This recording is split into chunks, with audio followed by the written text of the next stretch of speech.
show in the background. They say that dog is a man's best friend.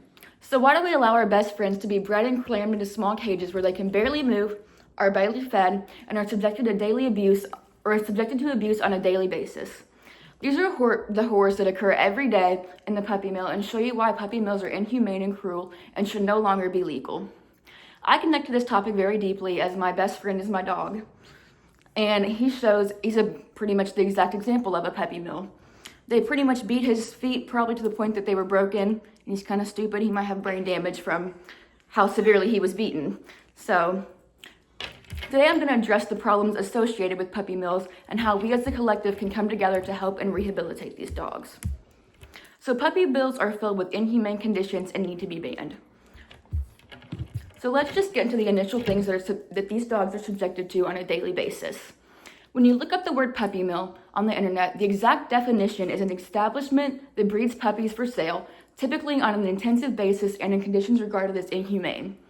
The Humane Society has released footage of these puppy mills, and what was seen was shocking. They crammed numerous dogs into cages, not just small cages, but excessively small cages. They pile them to the point that they cannot move and cannot breathe. Their conditions get to the point that they're so bad that they're unsanitary and sitting in their own feces, to the point that they develop diseases. The mother dogs within this mill are often bred to the point until they can't anymore. Every time their puppies are born, they're immediately taken away, which results in long-term damage for these puppies.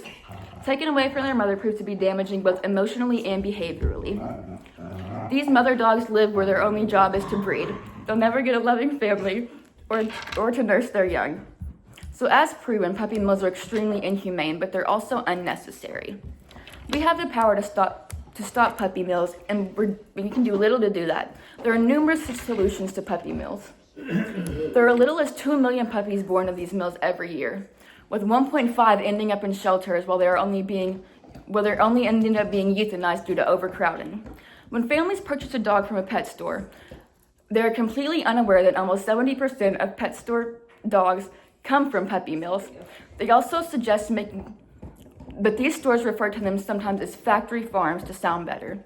The Humane Society has gone as far as to propose legal action against these puppy mills.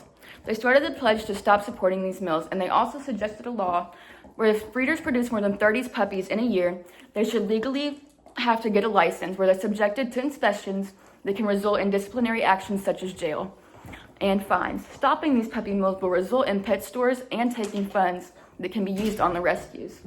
So what does rescuing a dog look like? To describe it in simple terms, it looks like the best day of your life and the start of your rescues. Most people search at mills, breeders, or pet stores because they're looking for a specific dog breed or personality of a dog. The Pet Finder app, though, allows you to put in any specifications on a dog that you want, whether it be breed, gender, size, or anything else, and they can find a rescue within that area. Puppy mills need buyers and dogs in order to function and thrive.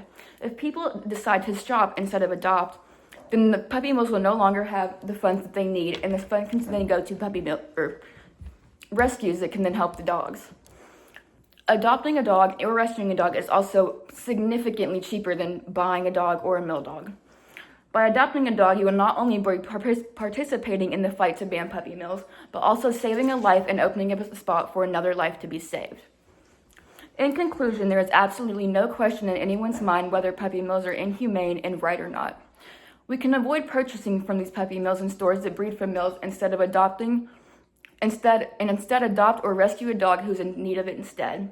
If there's anything you take away from this today, at least stop by your local shelter and do some research instead of shopping